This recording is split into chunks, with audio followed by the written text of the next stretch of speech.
아, 안녕하십니까? 안녕하세요. 큰돌입니다. 자, 오늘은, 개발자, 보이시나요? 개발자 되는 법에 대해서 좀 얘기를 해볼까 합니다. 예쁜 그려온 귀여운 그림. 삐. 개발자 되는 법. 그쵸? 많은 분들이 요새 이제 개발자 되려고 하시잖아요? 아닌가요?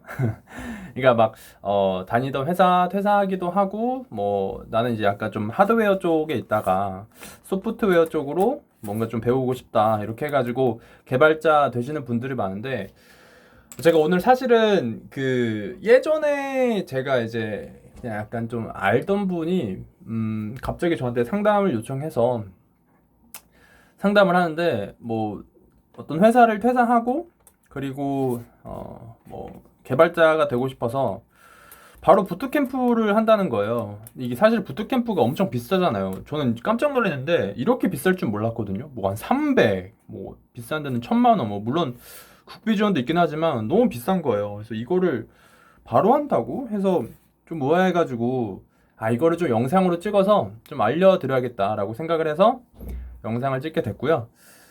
무튼 만약에 개발자가 된다, 나 개발자가 되고 싶어 라고 했을 때 첫 번째로 해야 될 일은 뭐냐면 첫 번째로 해야 될 일은 어떤 개발자가 될지를 정하는 거예요. 개발자, 그렇죠? 이 개발자가 종류가 있어요. 그 프론트엔드 보이시죠? 프론트엔드, 그리고 백엔드, 그리고 DS, 데이터 엔지니어까지 포함할게요. DS라고 부르는 이제 데이터 사이언티스트, 데이터 엔지니어, 그리고 iOS, 안드로이드, 아이폰 개발자, 그리고 아이폰 애플리케이션 개발자예요. 그리고 안드로이드 개발자.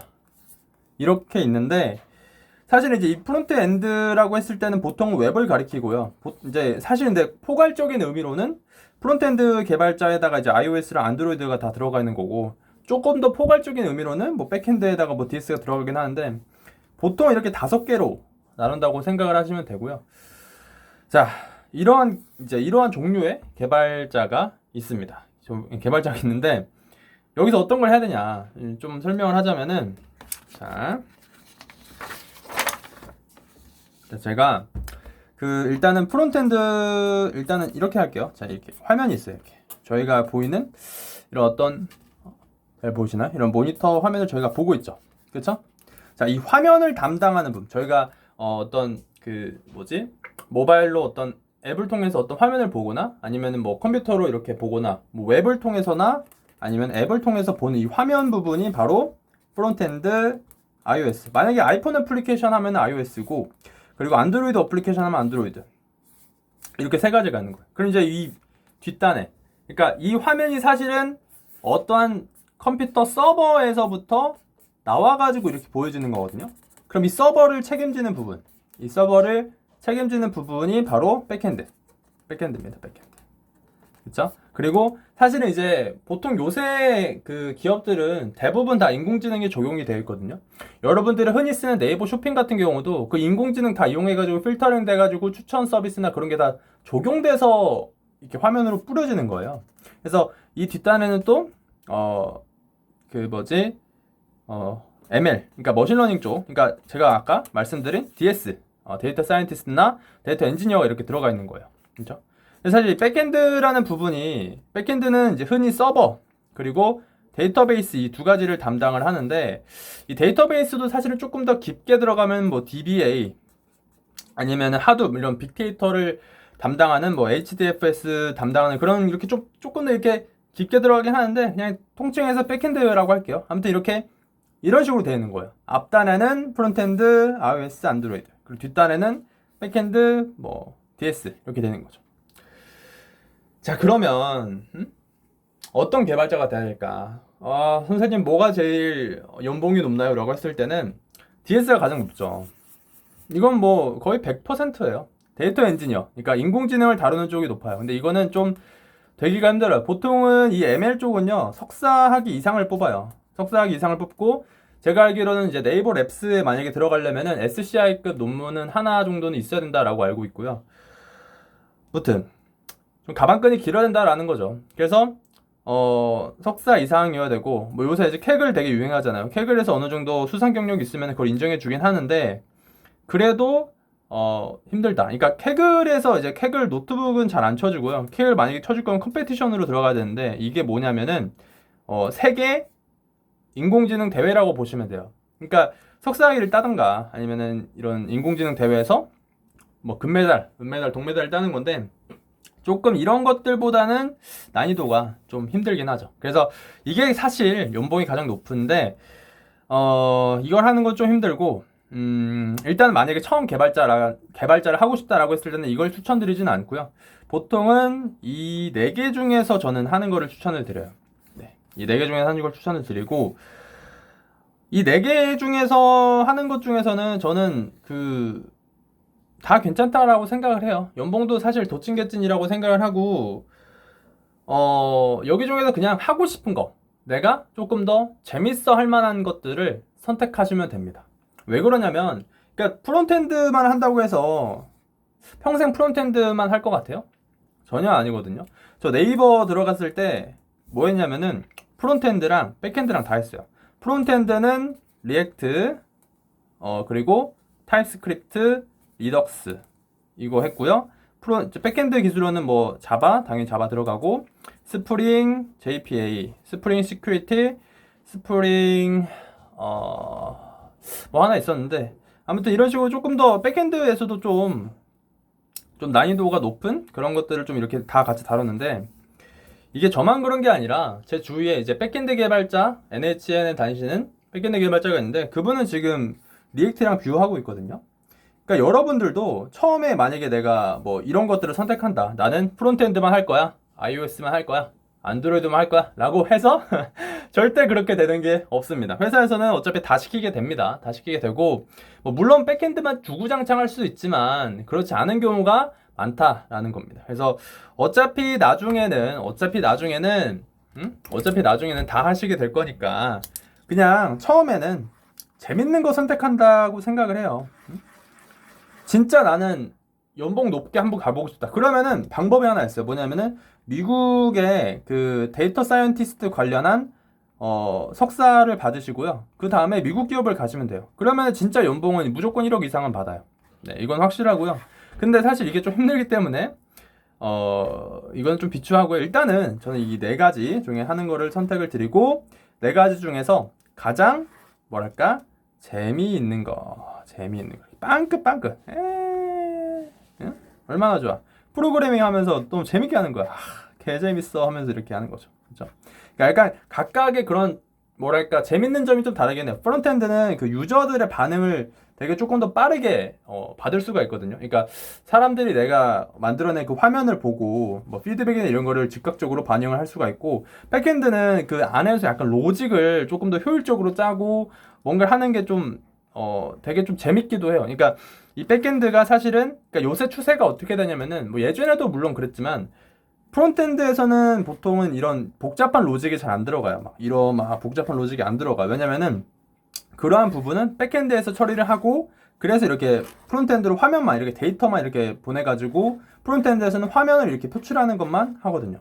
왜 그러냐면은 저희가 생각을 해봐요. 그 회사에 되게 좋은 어떤 장비, 이런 서버들이 있잖아요. 이런 서버들의 리소스가, 그러니까 이 서버들의 장비가 더 좋잖아요. 뭐 램이나 뭐 CPU나 뭐 그래픽 카드 이런 거 더 좋은 거 쓸 거 아니에요. 그래서 이러한 복잡한 작업들은 이런 좋은 장비들을 통해서 하도록 놔두고, 이걸 기반으로 해서 데이터를 저희가 쓰는 뭐 휴대폰이나 조금 사양이 낮은 그런 컴퓨터들을 기반으로 해서 표출되게끔 하는 거죠.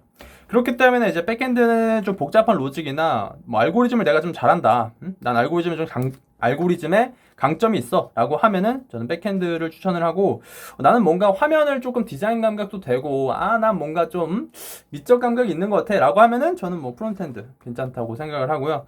iOS나 안드로이드는 이게 프론트엔드가 웹이고, 그리고 iOS나 안드로이드는 제가 사실은 잘 몰라요. 그래서 이거는 내가 안드로이드 뭐 개발하고 싶다, 그럼 안드로이드 하는 거고, 나 그냥 아이폰 앱 한번 개발해 볼래, 그럼 iOS 하는 거라고 생각을 합니다. 그리고 이게 좀 난이도가 조금은 차이가 있다라고 생각을 하는데, 근데 이게 조금 레벨에 따라 다른데 프론트엔드도 좀 깊게 들어가면 이제 난이도가 좀 있긴 하거든요. 근데 이거를 주로 잠시만요.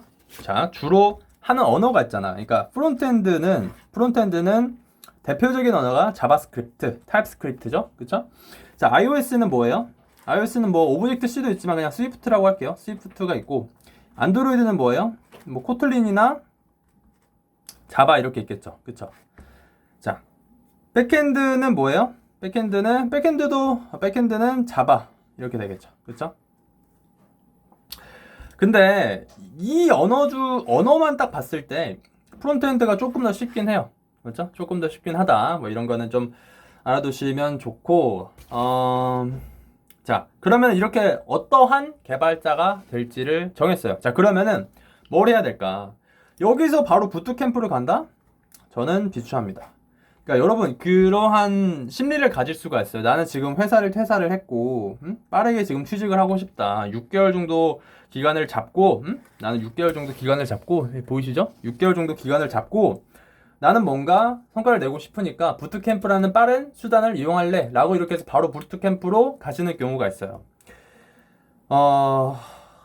근데 이게 사실 저는 보상심리라고 생각을 해요. 보상심리. 그러니까 나는 부트캠프라는 그 어마어마한 300만원, 1000만원, 500만원 정도의 금액을 냈으니까 나 개발자로 만들어줘 라고 하는 셈이거든요, 사실은 이게. 저는 그래서 바로 부트캠프로 가는 거는 좋지 않아요. 근데 다만 이제 만약에 뭐 부트캠프를 안 하라는 말은 아니에요. 부트캠프를 하셔도 되는데 바로 이렇게 부트캠프를 하라는 말은 절대 아니고요. 제가 추구하는 방향, 그러니까 제가 생각하기에 좀 추천드리는 방향은, 일단은 여러분 무료 강의 있잖아요. 무료, 뭐 이렇게 좀 보이시나? 무료 강의 있잖아요. 무료 강의. 유튜브나 뭐 이런 곳에 무료 강의 있단 말이죠. 그러니까 뭐 나는 뭐 자바스크립트를 배울 거야, 뭐 파이썬을 배울 거야, 뭐 스위프트를 배울 거야. 100% 있어요. 100% 있고, 저는 그리고 참고로 첫 번째로 배워야 하는 언어는 C나 C++이라고 생각을 해요. 이게 근본이라고 생각을 하기 때문에. 네. 그러니까 근본 있는 개발자가 되려면은 저는 이거 배워야 된다라고 생각을 하고, 물론 이게 조금은 어렵지만 어차피 개발자는 어려운 걸 하는 직업이에요. 그래서 저는 이거를 추천을 드리고, 일단은 뭐 이거를 안 배우고 그냥 바로 이렇게 들어가셔도 되긴 하는데, 그렇습니다. 자, 그냥 이렇게 자바스크립트 먼저 배운다고 해볼게요. 자, 그러면은 자바스크립트를 먼저 배운다고 해볼게요. 그러면은 유튜브에다가 이제 무료 강의 되게 많잖아요. 일단 그걸 쳐봐요. 무료 강의를 한번 이렇게 계속 들어보는 거예요. 그냥 들어봐. 계속 들어봐. 근데 이해가 안 된다. 100% 어려울 가능성이 있어요. 그럼 뭐 어떻게 한다? 인프런에 유료 강의 있잖아. 유료. 이걸 한번 들어봐요. 이래도 이해가 안 된다. 근데 인프런의 특징은 그 질문을 할 수가 있거든요. 그 강사에게 질문하면은 보통 이게 빠르게 답변을 해줘요. 인프런에서. 저도 빠르게 답변합니다. 네. 저도 강사인데 인프런에서 강사를 하고 있는데 저도 빠르게 답변을 해줘요. 아무튼 인프런의 유료 강의를 들으시고, 그러니까 무료 강의를 했다가 이해가 안 된다. 그러면은 유료 강의로 넘어가시는 거예요. 이러다가, 그리고 이제 이게 인프런이 좀 잘 되어 있는 것 중에 하나가 스터디를 모집할 수가 있어요. 스터디. 여러분 또 혼자 하면 또 노잼이잖아요. 그쵸? 이게 여러분들이 착각하는 게 부트캠프를 해야 뭐 스터디를 한다 이렇게 할 수도 있는데, 스터디는 그냥 커뮤니티나 오픈 채팅방이나, 그리고 인프런에서도 이렇게 스터디 커뮤니티 이렇게 색을 쓰기 해가지고 제가 만약에 어떤 A라는 강의를 들어요. 그럼 그 A라는 강의에서 뭐 커뮤니티 모집할 수도 있고, 근데 여러 가지 방법으로 스터디는 여러분이 원하고 싶으면 모을 수가 있기 때문에, 아무튼 이렇게 스터디 모집해가지고 같이 이렇게 공부를 하는 거죠. 그죠? 시너지도 되고. 아무튼 제 친구는 지금 스터디를 하면서 썸을 타고 있는데 좋은 효과라고 생각을 해요. 아무튼 사랑도 잡고 일도 잡을 수 있다라고 생각을 하고요. 아무튼 이런 식으로 무료 강의 했다가 유료 강의 하는 거예요. 그렇죠? 그 다음에 또 만약에 너무 힘들다, 진짜 너무 이해가 안 된다, 그러면 나의 비장의 수 필살기를 한번 써보자 해서 부트캠프를 하시는 거를 추천을 드리는 거죠. 그러니까 순차적으로. 근데 이게 막 촉박할 수가 있어요. 아, 나는 진짜 빨리 취업을 해야 되는데 라고 생각할 수가 있지만 이게 여러분 제가 항상 이런 얘기를 할 때마다 저도 이제 이런 상담을 되게 많이 하거든요. 이런 거 할 때마다 말씀을 드리는 건데 저의 인생에서 약간 나는 저분 같은 사람이 되야겠다라는 분이 있어요. 바로 슈카입니다. 슈카. 여러분 슈카월드 아세요? 모르시면 유튜브 한번 보시고요. 슈카라는 분은 32살에 취업했어요. 32살. 32살 중소기업. 응? 근데 지금 엄청 잘 나가잖아요. 그쵸? 제가 이제 상담을 하면은 뭐 30살, 33살에 이제 개발자가 되고 싶다, 개발자를 이렇게 해야겠다라는 분들이 되게 하소연을 하세요. 뭔가 좀 너무 늦었으니까 빠르게 하고 싶다라고 하는데 괜찮아요. 저는 괜찮다고 생각을 하고요. 그리고 제가 네이버에 있어 봤잖아요. 이거 말하면 안 되나? 아무튼 아이쿠 조금 큰 회사에 있어 봤잖아요. 있어 봤는데 30살에 네이버 들어오시는 분 되게 많아요. 신입으로. 그러니까 여러분들은 아직 늦지 않았다. 그러니까 조금 이성적으로 뭐 빠르게 그냥 부트캠프로 하면은 또 부트캠프에서 돈만 날리고 역효과 날 수 있으니까 이렇게 하시고 그래요. 아무튼 그래가지고 프로젝트를 했다 해요. 그러니까 저희가 지금 말씀드린 게 사실은 프로젝트거든요. 언어를 배우고 뭔가를 만들어야 되는 거죠. 인프론 강의를 들으거나 뭐 유튜브 무료 강의를 듣거나 해가지고 프로젝트를 하시고 그리고 한과 동시에 이제 CS 지식을 좀 배우세요. CS 지식 이렇게. 그러니까 계획을 짤 때 이렇게 짜라는 말씀인 겁니다. 그러니까 여기다가 프로젝트 하고 틈틈이 하루에 1시간씩. 그렇죠? 1시간씩 CS 지식. 이 CS는 컴퓨터 사이언스라는 건데 여기서 이제 얘네들이 뭐냐면은 뭐 디자인 패턴, 네트워크, 운영 체제, 그리고 데이터베이스 이런 약간 그러니까 예를 들어서 기업들은 컴퓨터 공학이라는 전공을 배운 사람을 선호해요. 왜냐면 이런 것들이 나중에나 프로젝트 할 때 어느 정도는 쓰이거든요. 그러니까 컴퓨터를 잘 알아야 한다라는 거죠. 그래서 컴퓨터 CS 지식 이거를 공부를 하시고요. 이거는 또 CS 지식이라는 책이 있으니까 그 책을 참고하시면 되고 아니면 그냥 강의를 뭐 들으셔도 되고요. 강의는 그냥 유튜브에 무료 강의도 있고요. 아니면은 제가 이번에 쓴 책인 뭐 면접을 위한 CS 전공 지식 이런 거를 보셔도 되고 아무튼 그리고 이 프로젝트가 끝났어요. 내가 이제 언어로 뭔가를 만들 수 있다. 난 자바스크립트 언어로 웹을 만들 수가 있다. 뭐 이런 수준에 다다르게 돼요. 그러면은 이때 코딩 테스트를 준비하세요. 코딩 테스트. 그렇죠? 그런 분들이 있어요. 나는 코딩 테스트 안 보는 회사에 들어갈 거야. 근데 여러분 코딩 테스트 안 보는 회사는 조금 낮아요. 그러니까 연봉이나 네임밸류나 이런 게 낮은 경우가 보통 되게 많아요. 물론 그렇지 않은 회사도 있겠지만 보통은 정상급 탑티어 회사들은 보통은 코딩 테스트를 봐요. 그렇기 때문에 저는 여러분들이 만약에 개발자 된다라고 했을 때는 목표는 조금 더 높게 가졌으면 좋겠다라고 생각을 해서 저는 코딩 테스트를 준비했으면 좋겠다라고 생각을 하고 코딩 테스트는 강의도 되게 많고 책도 많으니까 그 중에 하나 선택을 하면 되고 깨알 홍보 저희가 이제 인프론에서 10불불 10주 완성 코딩 테스트 하고 있으니까 이걸 들으라는 말은 아니고요. 여러분들이 항상 이러한 거를 제가 말씀을 드리면은 바로 들으라고 하는 게 아니냐라고 하는 건데 그게 아니라 참고로만 그러니까 사실 인프런이나 다른 사이트들에서 되게 많은 코딩 테스트 강의들 있잖아요. 그러한 것들을 나열을 해봐요. 제 강의도 이렇게 나열해보고 제 강의 빼면 안 돼요. 아무튼 이렇게 비교를 해보고 나한테 조금 더 맞는 거 나한테 조금 더 맞는 거나 조금 더 좋은 강의가 뭔지를 해보고 저는 제 강의가 제일 좋다고 생각을 하긴 합니다. 아무튼 그래가지고 코딩 테스트는 혼자 독학을 하셔도 돼요. 사실은 독학을 하셔도 되고 독학으로 해서 안 되겠다라고 하면은 강의를 들으셔서 제가 말씀드렸죠?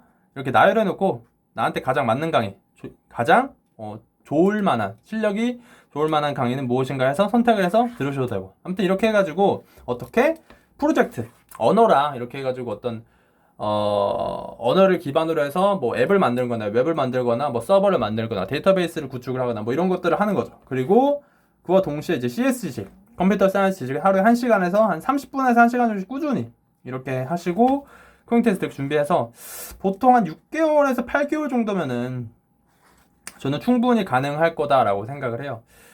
여러분 이제 개발자라고 해서 개발자에 일단 필요한 동목을 조금 제가 얘기를 하고자 하는데, 사실 여러분 개발자는 그렇게 고상한 직업이 아니에요. 그냥 저는 이렇게 생각을 해요. 만약에 내가 돈을 좀 많이 벌고 싶다, 그래서 개발자가 되고 싶다, 저는 좋다고 생각을 해요. 아니 저는 세상에 많은 직업들이 있는데 그 중에서 개발자라는 직업을 선택을 한 거고, 뭐 그 동기가 무슨 뭐 세상을 바꾸겠다 뭐 이런 동기 없어도 돼요. 그냥 돈 많이 벌고 싶어서 개발자 해도 된다라는 거죠. 근데 이제 이거는 조금은 생각을 하셔야 돼요. 왜냐면 개발자는 약간 크리에이티브인가? 아무튼 크리에이티브한 직업이에요. 그러니까 제 사촌 형이 그 의사거든요. 의사인데 약간 그래도 이름도 있고 약간 직급도 높으신, 그러니까 이름 있는 되게 좀 약간 네임밸류 있는 그런 병원의 의사인데, 그분이 저한테 이렇게 얘기를 하는 거예요. 야 홍철아, 너 진짜 뭐지? 나는 맨날 뭐 외워가지고 이렇게 하는데 너는 뭔가 이렇게 창조적이구나, 이 얘기를 하는 거예요. 그래서 그렇긴 하구나. 그러니까 의사도 뭐 외우기도 하고 뭐 논문도 쓰고 여러 가지를 하지만 개발자가 조금 더 창의적이잖아요. 그러니까 뭔가 앱을 만들고 웹을 만들고 사용자 UX를 위한 어떤 것들을 만들고 그런 거잖아요. 그렇죠? 그러니까 그런 게 사실 개발자의 가장 큰 기쁨이자 뭔가 그런 어떤 뭐랄까 에너지 역할, 에너지 원천 그런 역할이 되는 거죠. 그렇고 개발자는 사실은 꾸준히 배워야 하는 직업이에요. 꾸준히 배워야 하는 직업. 그렇죠? 그러니까 뭐 개발자 중에서도 어떤 개발자는 뭐 조금만 배우고 뭐 뭔가 이렇게 내가 가지고 있는 기술로부터 뭐 그냥 평생 주구장창 나는 안 배우고 이렇게 살아갈 수 있겠다. 이거는 가능한 어떤 직업도 있어요. 그냥 유지보수를 하면은 난 유지보수만 할 거야. 나 어떤 기업에 들어가서 그냥 가지고 있는 기술을 기반으로 유지보수만 할 거야 라고 하면은 그런 게 조금 가능하긴 해요. 근데 여러분 이게 처음 개발자가 된다라고 했을 때 뭔가를 그러니까 개발자가 되려면 수많은 것들을 배워야 되는데 이거를 갑자기 개발자가 돼서 이런 걸 안 배우고 그냥 뭔가 도태된다? 그런 거를 처음부터 생각을 한다? 이게 저는 좀 모순이라고 생각을 해요. 네. 물론 뭐 안 배우고 주구장창 할 수도 있지만 여러분 저는 꾸준히 배워야 된다. 이게 또 배움에 또 기쁨이 있지 않겠습니까? 그래서 저는 개발자가 되려면은 꾸준히 배워야 한다라는 거는 그냥 디폴트로 가져가셨으면 좋겠고, 개발자는 되게 재밌는 직업이에요. 저는 지금까지 한 번도 개발자가 된 거에 대해서 후회를 해본 적은 없어요. 근데 다만 저는 30살 이전에 은퇴하는 게 목표긴 하고요. 네, 아무튼 그렇고요. 근데 저는 그렇게 생각을 하고 개발자 되게 좋은 직업입니다. 그러니까 사실 이제 그러한 분들이 있어요. 개발자 나는 이거 뭔가 조금 겁난다, 코딩하기가 겁난다, 이런 분들이 있는데 개발자 말고도 많은 직업이 있어요, 여러분. 그래서 겁이 나시면은 일단은 개발자 한번 이렇게 도전을 해보시고 안 되면 뭐 또 다른 직업이 있으니까 그걸 해보시는 게 어떨까라고 생각을 하고, 뭐 제가 앞서 말씀드린 이 약간 커리큘럼 그런 것처럼 해서 하셨으면 좋겠고, 부트캠프 추천해 달라는 분들이 좀 있는데 제가 이건 나중에 또 영상으로 한번 찍어서 알려드리겠습니다. 아무튼 이렇게 해가지고 꼭 좋은 개발자, 훌륭한 개발자 되시길 바라고요. 저는 그럼 안녕히 계세요.